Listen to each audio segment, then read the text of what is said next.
me take these glasses off so that I can see what you guys ain't looking at.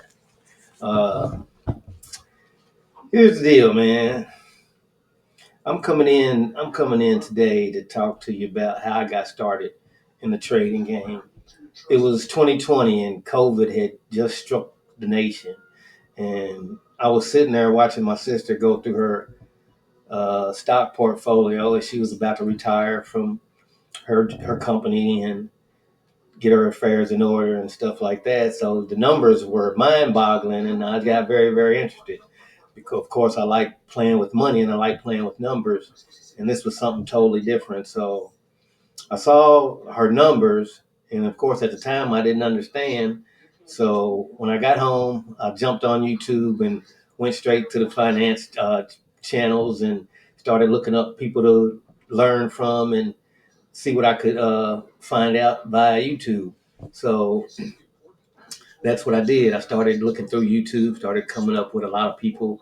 And over time, I probably listened to 70, 80 influencers, people who were in the finance space, pitching their videos, pitching what they had, pitching what they could do, pitching how they could help you trade and how they could help you make money.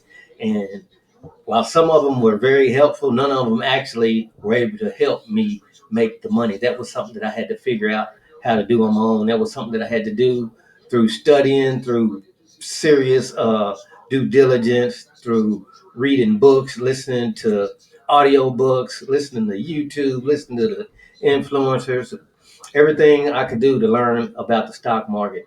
But the very, very, very first thing I did was bought this book, Investing for Dummies. And that was the probably the smartest dumb thing I've ever done, because it sounds like it's just a dumb, catchy title for a book to get you to grab it. And it worked on me, and it worked very well because the book was awesome. And I say it was awesome because it taught me the language. It taught me how to understand what the market talk was. It taught me how to understand what it meant when somebody said support and resistance, supply and demand, and the charts and the candlesticks and the macro economy and how it affects price action and current events, how and news media stories, all the things that can affect price action. I wanted to learn all the language. I wanted to learn. I wanted to learn everything I could about trading. So I started a demo account, which is paper trading. You trade actual stocks, the actual market, but with fake money. They give you $100,000 and you start an account. You're trading. So if you, it's very basic. It's very simple to begin trading. You download a brokerage firm account app, whether it's Webull or Robinhood or Moomoo or Fidelity or Thinkorswim, whichever one you choose. I don't promote any of them because none of them pay me.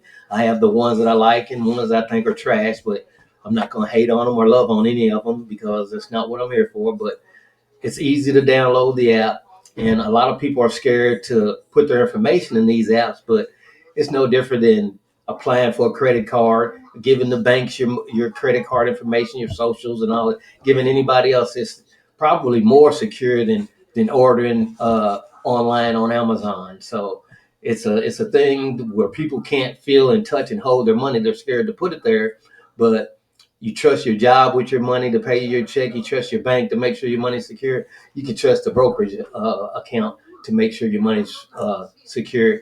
And what makes it even better about putting it in a brokerage account is the fact that they will pay you 4.5% interest annually on your money. So even if you're not trading, even if you're just paper trading, and you put money in there to learn how to paper trade, then you can save your money and make 4.5% on it rather than putting it in the bank where you might make 0.4.5% on it. If you understand the difference in those numbers, it's huge. So you can just think about parking your money into a brokerage account until you learn the trading game, until you follow winners in the stock market like myself, investors in the stock market like myself, and some of the people on my team who feed me information, who funnel information to me and I just put it in to my algorithms or my on my chats or whatever, and I navigate the markets and come out with the plays, whether they be long term plays, growth stocks, or whether it be a day trade or a swing trade, all over the spectrum of the market. I've visited and I've dillied and dallied until I really found my lane, what I like to do. Sometimes I like to make quick trades. I like to get in and out. So I consider myself more of a day trader, but I will swing trade. And of course, I'm an investor because when it's all said and done, I want to take the money that I make trading and then park it safely as I'm paying myself to invest that money. So that's how you accumulate money by trading, and you add on to the wealth that you're creating by putting money that you win trading into safe places and paying yourself and not touching it and letting that money grow. And then you go back to the 1% rule and trade that small portion of your account that you're making money with. So these are the steps that I took to my journey as a to begin my journey as a profitable trader. And it took a lot of time. It took 5 years and 4 years of losing, a little bit more than 4 years of losing and blowing up several accounts, losing thousands, tens of thousands of dollars, over $100,000 that I sacrificed as tuition to learn this game. And over within the past year, I've made all of that money back and some, as I continue to trade safer now because I took 1,000 risks. I didn't know what I was doing, made every mistake you can make. So the mistakes that I've made, I will be teaching people to not make them, or try to teach people how not to make the same mistakes that I made as I was coming up in the market. And experience is the best teacher, believe it or not. I learned from other people who have blown up accounts in the market.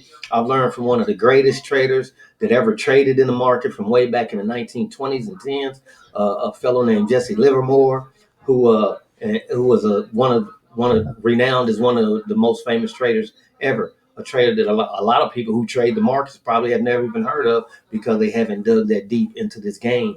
And I've dug deep into this game. I don't know everything. I'm not an expert at charting or doing this or that, but I know my lane. I know what I'm doing. I know how to read the charts. I know how to interpret the charts. I know how to understand market structure. I know how to try. I understand buy zones when a stock is down. I understand sell zone when a stock has reached what I think is, or what I believe is, a potential. I understand how to trust myself and trust my plan. Where at first that I didn't trust myself. I was reckless and I was crazy and I paid for it. But the excitement and the energy that it produces of being in a room like I'm in right now all by myself, and having action and letting it motivate me to continue to learn this game. But the psychological point of the game is another thing that I had to learn, because the psychological aspect of the game is crazy. It will mess you up because if you don't really understand how the psyche is when it comes to dealing with money and human nature, you're going to make a lot of mistakes, because I've made a lot of them. Have you ever gotten to a trade and as soon as you got into it, it just went down? You saw your price of the contract that you bought go down, or your stock price go straight down as soon as you buy it. That's sometimes that happens, and that doesn't mean that you got in at the wrong time. Sometimes it's just the market playing games to try to see if you're weak enough to sell. If they fake you out, sometimes they have false breakouts, and sometimes they have false breakdowns, and they do that to shake out people who aren't experienced enough to understand that if you got in the right position, and if you set a stop loss, and you have protection, you get kicked out, then that's the time to wait for the market get back in your area, your buy zone, and then you can jump back in. But you have to set a stop loss so you can always live to see another day. Protecting your capital is the number one a rule that I learned in this game, because if you blow up your account and you don't have money left, then you can't get back. But if you blow up your account and you learn lessons from that and you have money, or if you build your money back and you get back in, then you can learn it. I've been knocked out several times, more times than I can count, to be honest. But I've always got back in, and I haven't traded humongous amounts of money, but for the money that I've put in and the money that I've traded, I consider myself very successful because I'm still here. And this year I made it into 3 to 5% people who actually make money doing this. So uh, just I'm gonna keep this short, as not to talk your head off about what I did to get started, and I'll make these videos from time to time just to reassure people that this is a safe place to play, so to speak, and it's not exactly gambling. It's taking risks, but if you uh, use risk protection and make calculated risk, then it's a safer game than a lot of games that you could do. You could do a lot worse and put your money in places than a place where it's going to make money for you. So, with that being said, y'all know the drill. I'm out. Peace.